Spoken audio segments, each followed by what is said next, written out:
I'm Kelly, a 43-year-old mother of two, married to Larry, a kind man who's been my support for almost 22nd years. Life's been full of ups and downs, but I've always believed that it's the people with you that make it bearable. That was until my brother Scott decided to take charge. Scott is 10 years younger than me, a whirlwind of bad decisions and wrong priorities. He's the kind of person who thinks the world owes him. Mom always said he'd grow out of it, but at 31 he's still the family's problem. It was a Sunday, the kind that calls for a family gathering at Mom's house. Her house was our safe place, full of childhood memories. As usual, Larry, the kids, and I were there, enjoying Mom's famous roast and her stories from the past. That's when Scott burst in like an unexpected storm. The door slammed against the wall, and he strutted in with a smug smile on his face. He wasn't alone. Clinging to his arm was a young woman, barely out of her teens, with a clearly pregnant belly and a dress more suited for a nightclub than a family lunch. Larry choked on his tea. Lauren, my 13-year-old, asked if she was going to be an aunt. Eric, the 10-year-old, was more interested in why Aunt Olivia's dress was so shiny. Family, meet Olivia, my fiancée, Scott announced, as if he was showing off a prize. Mom's fork dropped. Fiancé, Scott, we talked about this, she said. Olivia flipped her hair and gave us a look that could spoil milk. Yeah, we're getting married, and this little guy, she patted her belly, is Scott Jr. The room was so quiet you could hear the clock ticking. Larry cleared his throat. Congratulations, Scott. That's big news, Scott smirked. We're staying here for a while, till we get our own place. Mom tried to smile, but I saw the worry in her eyes. It was like watching someone set up camp at the edge of a cliff. That night, after the kids were in bed, Larry and I talked. Kelly, your brother isn't just irresponsible. He's taking advantage of your mom. I knew he was right. Scott was a tornado, and we were all in his path. The only question was how much damage he would do before he moved on. The next few days were a blur of Scott and Olivia making themselves at home. Olivia turned the living room into her personal lounge, always putting her feet up on Mom's antique coffee table. Scott spent his days on his phone, laughing at things no one else found funny. Mom was running around, trying to keep up, making meals, cleaning up after them, and never getting a thank you. It was like watching someone slowly deflate. One evening, I found Mom alone in the kitchen, looking older than her years. Mom, you can't let them walk all over you, I said. She sighed, Kelly, he's my son, and that's my grandbaby. I can't turn them away. I wanted to scream, to tell her she was being used, but I bit my tongue. Family is complicated, and sometimes love means turning a blind eye, even when you know you shouldn't. That's how our new normal began, Scott and Olivia, the ungrateful guests, and the rest of us trying to keep the peace in a house that suddenly felt too small. Little did I know, this was just the calm before the storm. Living with Scott and Olivia turned our lives upside down.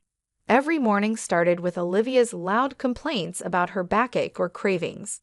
She'd stroll into the kitchen in her pajamas, demanding breakfast like she owned the place. Kelly, make me some of those pancakes, will you? The baby's craving them, she'd say, without even a please. I'd grit my teeth, trying to keep my cool. Sure, Olivia, let me just get Lauren and Eric ready for school first. Scott was no help either. He'd be lounging on the couch, his feet up on the coffee table, glued to his laptop or gaming. Hey, when's breakfast? He'd yell, not even bothering to look up. Mom tried to play peacemaker. Kelly, they're just young. Remember how we were? I wasn't having it. Mom, we never acted like entitled brats, but she'd just wave me off, scurrying to wait on them hand and foot. Things got worse as Olivia's due date approached. She'd leave a trail of mess wherever she went, dishes piled up, laundry forgotten, and there she'd be, on the phone gossiping for hours. One day, I snapped. I found her in the living room, her feet once again on the coffee table, talking loudly to a friend. And then I told Scott, we need a new car, Something safe for the baby, you know? I marched in. Olivia, this isn't a hotel. You can't expect everyone to clean up after you. She rolled her eyes. Chill, Kelly, I'm pregnant, remember. Scott finally spoke up. Kelly, lay off her. Can't you see she's carrying my kid? I shot back. Being pregnant doesn't give you a free pass to be a slob, Scott. Mom came in, wringing her hands. Please, let's not fight. It's not good for the baby. I looked at Mom, her face drawn and tired. This isn't right, Mom. You're wearing yourself out for them. Mom wouldn't listen. Their family, Kelly. What can we do? The days dragged on. Scott and Olivia would disappear for hours, leaving Mom to clean up their mess. They'd return with shopping bags, laughing about their day out. One evening, I heard them planning a lavish wedding. We need the best, babe. It's our day, Scott said, his arm around Olivia. Olivia giggled. Of course, and your mom can help with the expenses, right? I couldn't believe my ears. I confronted them. You're planning a wedding you can't afford and expecting Mom to pay for it. Scott shrugged. Why not? She's got the money. I was livid. You can't keep using Mom like your personal ATM, Scott. My words fell on deaf ears. They just laughed and continued their planning, leaving me fuming. Life in Mom's house had gone from bad to unbearable. Olivia had given birth to a baby boy, Jerry. You'd think that would slow them down, but no, it only gave them more excuses. One morning, I walked into the kitchen to find Mom washing a mountain of dishes. Olivia was sprawled on the sofa, cooing at Jerry, while Scott played some game on his phone. Morning, Mom. Why are you doing all these dishes? I asked, trying to keep my voice steady. Mom just sighed. Olivia needs to rest, and Scott's busy. I glanced at Olivia. Busy doing what? Olivia, you can't just leave everything to Mom. Olivia shot me a look. I just had a baby, Kelly. I'm not supposed to stress myself. Scott didn't even look up. Yeah, Kelly, back off. You don't know how hard it is. I couldn't believe it. Hard?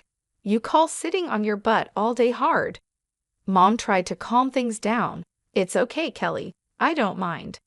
But I was past caring. No, it's not okay. You're not their servant. It was like talking to a wall. Scott and Olivia just didn't care. They'd leave the house for hours, leaving Mom to take care of Jerry. They'd come back with bags of clothes and gadgets, bragging about their great deals. One day, I found a receipt on the table for a designer dress for Olivia. It cost more than what most people make in a week. I confronted them. Scott, where did you get the money for this? And why is Mom paying for your lifestyle? Scott shrugged, not bothered. She's our mom, Kelly. She wants to help. I was furious. Help? You're bleeding her dry. Olivia smirked and chimed in. If she's willing, why not? Besides, what's it to you? I couldn't take it anymore. I had to talk to Mom alone. Mom, you can't keep giving them money. They're using you. Mom just shook her head. I can't abandon them, Kelly, especially not Jerry. I tried to reason with her, but they're not even trying to be responsible. Scott's not looking for a job, and Olivia's just spending your money like water. Mom looked away, her voice barely a whisper. I know, Kelly, but they're my children. I have to help them. I felt helpless, watching my family fall apart. Scott and Olivia were like leeches, draining everything and giving nothing back. And Mom, bless her heart, was too kind to see it. I didn't know how much more I could take. The breaking point was near, and I feared what would happen when we finally reached it. Things took a turn for the worse when Mom suddenly fell ill. It happened so fast. One day she was her usual self, and the next she was bedridden, looking frail and weak. I was at her bedside, holding her hand. Mom, you're going to get through this, I whispered, trying to sound more hopeful than I felt. She gave me a tired smile. I'm just worn out, Kelly. I've lived a good life. Scott and Olivia were nowhere to be seen, probably out spending more of Mom's money. I couldn't hide my anger anymore. Where are they, Mom? Why aren't they here helping? Mom's eyes were sad. They have their own lives, Kelly. Don't be too hard on them. But I couldn't let it go. Their own lives? They're living off you, Mom, and now when you need them the most, they're absent. Mom just sighed. It broke my heart to see her like this, defeated and alone. Then the inevitable happened. Mom passed away quietly one night, with me by her side. Scott and Olivia were out, probably having the time of their lives, oblivious to the tragedy unfolding at home. The funeral was a blur. I remember seeing Scott and Olivia arrive at the funeral looking like they were going to a party instead of mourning a loss. Olivia's dress was too short and flashy even for a funeral. People were whispering, and Larry squeezed my hand, trying to comfort me. After the service, Scott pulled me aside. "Kelly, we need to talk about Mom's will." I was still in shock from losing Mom. "Now? Can't this wait, Scott?" He was insistent. "No, it can't. I know she left the house to me. We need to sort this out." I couldn't believe his audacity. "Scott, Mom just died. Can't you show a little respect?" But Scott was relentless. "This is important, Kelly. I'm her son. I deserve it." The day after the funeral, I went to Mom's house to start sorting through her things. When I got there, Olivia answered the door with a smug look. "What do you want, Kelly?" she sneered. I was taken aback. "I came to collect some of Mom's things." Olivia laughed, a cold, harsh sound. "Oh, you didn't hear. This is our house now. Scott got everything." Scott appeared behind her, grinning. "Yeah, Kelly, Mom changed her will. The house, the money, it's all mine." I felt a surge of anger and disbelief. "You're lying. Mom would never do that." Scott shrugged. "Believe what you want, but the will is clear. This is my house now." I stood there on the doorstep of the house I grew up in, feeling like a stranger. The realization hit me hard. Not only had I lost my mother, but now I was losing my childhood home to my greedy brother and his manipulative wife. As I walked away, I knew this wasn't the end. I had to fight back for Mom, for my family, and for what was right. But little did I know, the battle ahead would be tougher than anything I'd faced before. I was a bundle of nerves as I walked into the notary's office. The whole situation felt like a bad dream. Losing Mom was hard enough, but fighting with Scott over her will was something I never imagined. The notary, Mr. Richard, was an old family friend. He looked up as I entered, his face somber. "Kelly, I'm sorry for your loss. Let's get straight to the matter at hand." I nodded, trying to steady my voice. "Mr. Richard, Scott says Mom left everything to him. That can't be true." Mr. Richard shuffled some papers. "Well, let's see what the will says." Scott and Olivia walked in just then, all smugness and arrogance. Olivia gave me a triumphant smirk. "Ready to lose, Kelly?" I ignored her and focused on Mr. Richard. He cleared his throat and began reading the will. My heart was pounding in my chest. "And to my son Scott I leave." I braced myself for the worst, the sum of $4,000. Scott's face fell. "What? That's it." Mr. Richard continued, "And to my daughter Kelly, I leave the family home and the remainder of my estate." I couldn't believe it. Relief and disbelief washed over me. Olivia was furious. "That's impossible. She promised us the house." Mr. Richard looked at them sternly. "There's more.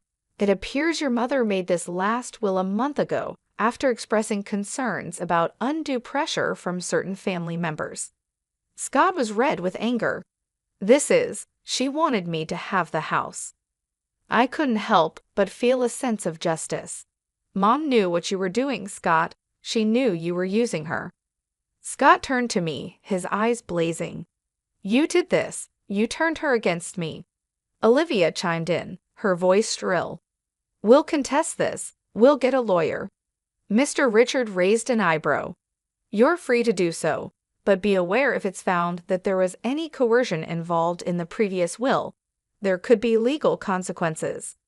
Scott and Olivia looked at each other, their confidence wavering. I stood up, feeling stronger than I had in months. "Mom saw through your greed. She made sure her last wishes were respected." Scott stormed out, cursing under his breath, with Olivia trailing behind him. I stayed back, thanking Mr. Richard. As I left the office, I felt a mix of emotions. Sadness for losing Mom, relief that her last wishes were honored, and a lingering anger at Scott and Olivia's audacity. It was a regular afternoon when Scott stormed into the house, his face red with anger and disbelief. $200,000 for you, and just a measly $4,000 for me? How is that fair, Kelly? I was sorting through some of Mom's papers, but his outburst made me pause. Scott, that's what Mom decided. You know she always had her reasons. He slammed his hand on the table, making me jump. Reasons? What reasons could she possibly have to screw me over like this? I took a deep breath, trying to keep my cool. Maybe because you and Olivia have been bleeding her dry for years. Scott's face contorted with rage. That's not fair. We deserve that money. That's when I found it, tucked away in a drawer, a letter from Mom. Her handwriting was unmistakable. I pulled it out and started reading. Scott's eyes were fixed on me, a mix of curiosity and fear. What's that? It's from Mom. I said, my voice steady. She explains everything here. The letter laid it out clearly. Mom had originally set aside $200,000 each for Scott and me, but as Scott and Olivia kept asking for money, she started deducting from his share. I looked up at Scott, his face shocked. By the time she wrote her last will, you'd already taken $96,000, Scott. There was only $4,000 left. Scott staggered back as if he'd been hit. No, that can't be true. I felt a surge of anger. It's all here, Scott. Every cent you and Olivia took came out of your inheritance. He looked lost, his eyes darting around the room. But I didn't know. That's the problem, Scott. You never knew or cared to know. I snapped, my patience wearing thin. He slumped into a chair, burying his face in his hands. What have I done, Kelly? I put the letter down, feeling a mix of pity and frustration. You only got yourself to blame, Scott. You chose this path. Scott left the house that day a broken man. I watched him go, feeling a sense of justice, but also a deep sadness. Our family was torn apart not just by grief, but by greed and ignorance. The house, once a battleground of family feuds, was now eerily quiet. Scott and Olivia had left, cutting off all contact with me. It was both a relief and a curse, leaving me to deal with the aftermath of their chaos. As I sat in the living room, staring at the walls that had witnessed so much, my friend Nancy called. Kelly, have you heard about Scott? I braced myself. No, what now? She hesitated. He's been spotted around town, looking for jobs. And Olivia? She's been seen with different men, flaunting around like she's single. My heart sank. And Jerry, their son. No sign of him, Kelly. It's like they've forgotten they have a child. I slammed my fist on the table, fury boiling inside me. They're irresponsible and selfish. They don't deserve a child. Nancy tried to calm me.